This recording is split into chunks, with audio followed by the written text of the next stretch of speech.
Welcome to Shrimanji. Ladies and gentlemen, I invite you to sit back, relax, and journey with me through the vibrant life of a man whose music transcended borders and whose message of peace, love, and unity echoes through time.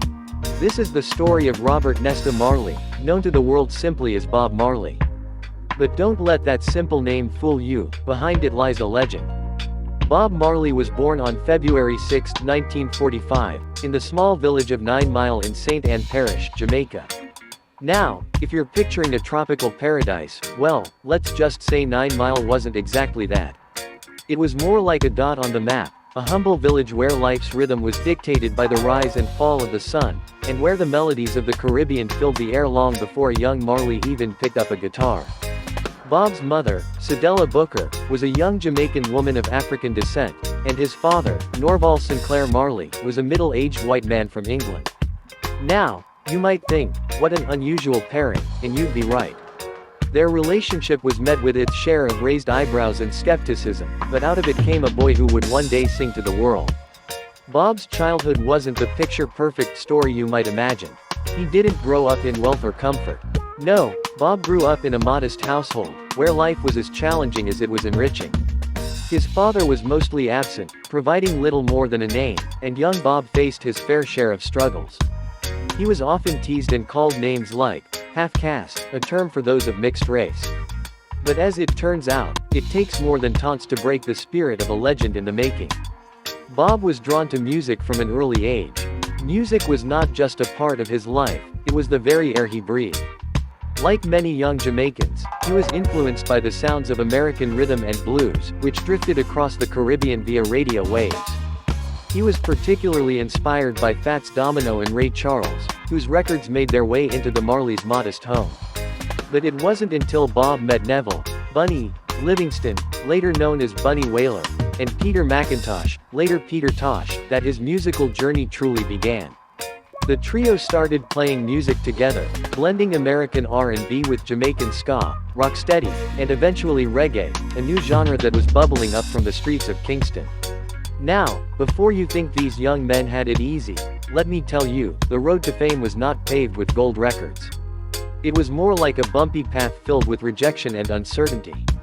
In fact, when they first went to record their music, the studio owner, not particularly impressed, told them to go home and practice a little more. But did they give up? No, of course not. Bob, Bunny, and Peter kept at it, and soon enough, they caught the attention of record producers. The Wailers were born, a name that would soon become synonymous with the reggae movement. The Wailers' first big break came in 1963 with the release of Simmer Down, a song that shot to the top of the Jamaican charts. Bob Marley was just 18 years old. The song was a hit not just because of its catchy tune but because it spoke directly to the youth of Jamaica, urging them to cool down the violence in the streets. As the Wailers' fame grew, so did their sound. They transitioned from ska to rocksteady and finally found their true voice in reggae. In 1972, they signed with Island Records, a move that would catapult them onto the international stage. Their first album with Island, Catch a Fire, was released in 1973 and was like nothing the world had ever heard. It wasn't just the sound that was revolutionary, it was the message. Bob Marley wasn't just singing about love and heartbreak, he was singing about freedom, equality, and the fight against oppression. Songs like Stir It Up and Concrete Jungle resonated with people far beyond the shores of Jamaica. Bob was no longer just a musician, he was becoming a global icon. Bob Marley's music was more than just a collection of catchy tunes. It was a movement, a voice for the voiceless, a cry for justice in a world that often seemed deaf to the plight of the downtrodden. Songs like Get Up, Stand Up, and Buffalo Soldier weren't just hits, they were anthems of resistance, calls to action for anyone who had ever felt oppressed. And then there was No Woman, No Cry, a song that, despite its title, was not about telling women not to cry. No, Bob was telling the women, and everyone else for that matter, not to worry, because everything's gonna be alright. It was a song of hope, a reminder that even in the darkest times, there's light on the horizon. But perhaps Bob's most powerful message came in Redemption Song. Stripped down to just his voice and an acoustic guitar, Bob sang about emancipating yourself from mental slavery, a line inspired by the teachings of Marcus Garvey. It was as much a spiritual call as it was a political one, urging people to free their minds and claim their own destiny. Now, let's pause for a moment and talk about Bob Marley, the man, not the legend. You see, Bob was more than just a musician. He was a husband, a father, and yes, a bit of a ladies' man. He married Rita Anderson in 1966, and together they had 4 children, but Bob fathered a total of 11 children with 7 different women. Let's just say, Bob Marley was a man of love in every sense of the word.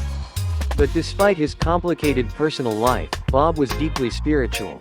He was a devoted Rastafarian, a faith that shaped not only his music but his entire worldview.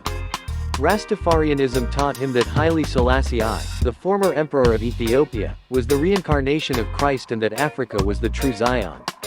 This belief was evident in his songs like Exodus and Africa Unite, which spoke of returning to Africa and the unity of all people. Bob's faith was also visible in his lifestyle. He adhered to a vegetarian diet, wore his hair in dreadlocks, and embraced the use of ganja marijuana as a sacrament. And let's not forget his ever-present smile, a smile that seemed to say, no matter what happens, life is good. But life wasn't all smiles and sunshine for Bob. He faced numerous challenges along the way, both personal and political. One of the most harrowing experiences came in 1976 when he was nearly assassinated. Jamaica in the mid-70s was a country divided by political violence. Bob, always the peacemaker, organized a concert called Smile Jamaica, to ease tensions between the warring political factions. Just 2 days before the concert, gunmen broke into his home and shot him, his wife Rita, and his manager Don Taylor. Miraculously, they all survived, and in true Marley fashion, Bob went on to perform at the concert as scheduled. He famously said, "The people who are trying to make this world worse aren't taking a day off. How can I?" Yet, despite his best efforts, Bob could not completely escape the political chaos that surrounded him. His music was often interpreted as taking sides, even though Bob always insisted that he was neutral, that his only mission was peace and unity. By the late 1970s, Bob Marley had become more than just a musician, he was a global ambassador of peace, love, and the Rastafarian way of life. But even as his fame reached new heights, his health began to fail. In 1977, Bob discovered a suspicious lesion on his toe, which was later diagnosed as a malignant melanoma, a form of skin cancer. True to his Rastafarian beliefs, Bob refused amputation, opting instead for more natural treatments. But despite these efforts, the cancer spread. Bob continued to tour and record music, even as his health deteriorated. In 1980, he released Uprising, an album that included the powerful Redemption song and the hopeful Could You Be Loved. It was clear that Bob knew his time was running out, yet he remained as committed as ever to spreading his message. His final concert was in Pittsburgh, Pennsylvania, on September 23, 1980. Just months later, in May 1981, Bob was flown to Miami for treatment, but it was too late.